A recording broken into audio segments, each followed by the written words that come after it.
អព្រះជាម្ចាស់ឲ្យអ៊ីស៊ីនសង្ហាមម្លេះ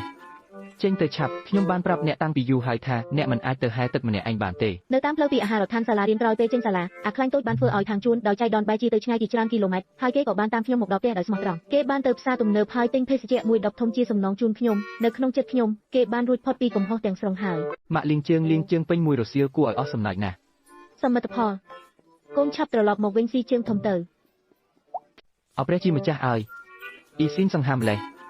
ចេញទៅឆាប់ខ្ញុំបានប្រាប់អ្នកតាំងពីយូរហើយថាអ្នកមិនអាចទៅហែទឹកម្នាក់ឯងបានទេនៅតាមផ្លូវពីអាហារដ្ឋានសាលារៀនក្រោយពេលចេញសាលាអាខ្លាញ់តូចបានធ្វើឲ្យខាងជួនដោយចៃដន្យបែរជាទៅឆ្ងាយជាច្រើនគីឡូម៉ែត្រហើយគេក៏បានតាមខ្ញុំមកដល់ផ្ទះដោយស្មោះត្រង់គេបានទៅផ្សារទំនើបហើយទិញភេសជ្ជៈមួយដបធំជាសំណងជូនខ្ញុំនៅក្នុងចិត្តខ្ញុំគេបានរួចផុតពីកំហុសទាំងស្រុងហើយប៉ាហេតុអ្វីបានជាអ្នកឈប់លេងបាត់បង់អារម្មណ៍ទៅបានដាក់ស្នេហាយូរនៅគាត់នឹងធ្វើថ្មីមួយទៀតប៉ាហេតុអ្វីបានជាអ្នករកឃើញថាវាបានបិទពេលកំពុងលេងចំពោះលក្ខណៈបច្ចេកទេសរបស់ភីគីទាំងសងខាងខ្ញុំត្រូវធ្វើថ្មីមួយទៀតលុយដែលបានអព្រះជាម្ចាស់ឲ្យអ៊ីស៊ីនសង្ហាមម្លេះ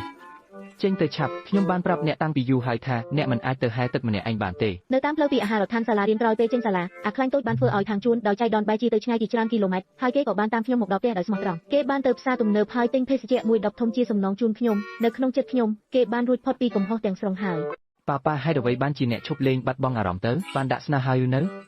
គាត់នឹងធ្វើថ្មីមួយទៀតប៉ាហេតុអ្វីបានជាអ្នករកឃើញថាវាបានបិទពេលកំពុងលេងចំពោះលក្ខណៈបច្ចេកទេសរបស់ភីគីទាំងសងខាងខ្ញុំត្រូវធ្វើថ្មីមួយទៀតលុយដែលបានគ្រោងទុកកាលពីឆ្នាំនោះត្រូវបានប្រើប្រាស់ដើម្បីទទួលបានភាពល្អឥតខ្ចោះនិងការតុបតែងលម្អស្ថានភាពចៃដន្យណាស់ខ្ញុំត្រូវឲ្យអ្នកមួយថ្មីអព្រះឲ្យមើលគ្រឿងសង្ហារឹមអ្វីនៅក្នុងផ្ទះរបស់អ្នកបានបំផ្លាញក្រុមរបស់យើងដល់កម្រិតណាសូមទោសប្រពន្ធសម្លាញ់បងសូមអង្វរអូនកុំខឹងអីអព្រះជាម្ចាស់ឲ្យខាងក្រៅយ៉ាងម៉េចដែររបស់ក្រហមឆ្អៅមួយនឹងរីករាយនៅតាមផ្លូវនាងតូចត្រសក់ស្រូវឲ្យឆាប់ត្រឡប់មកវិញរំទៅខាងក្រៅមានសាលាធំសិក្សាដងខ្វានខ្លាចណាស់ប្អូនស្រីមានរឿងអីជាវតាត្រឡប់មកវិញហើយកឹកប្រអប់បានយកមកដល់ហើយម៉ាក់លៀងជើងពេញមួយរសៀលគួរឲ្យអស់សំណើចណាស់សមិទ្ធផលកូនឆាប់ត្រឡប់មកវិញស៊ីជើងធំទៅខ្ញុំត្រូវប្រញាប់ទៅបណ្ដេញបិសាចនៅលើលោកនេះបើមិនដូច្នោះទេពួកអ្នកនឹងនាំខ្ញុំទៅចាក់ថ្នាំហើយកូនស្វាទាំងនោះឆាប់ត្រឡប់ទៅផ្ទះវិញទៅ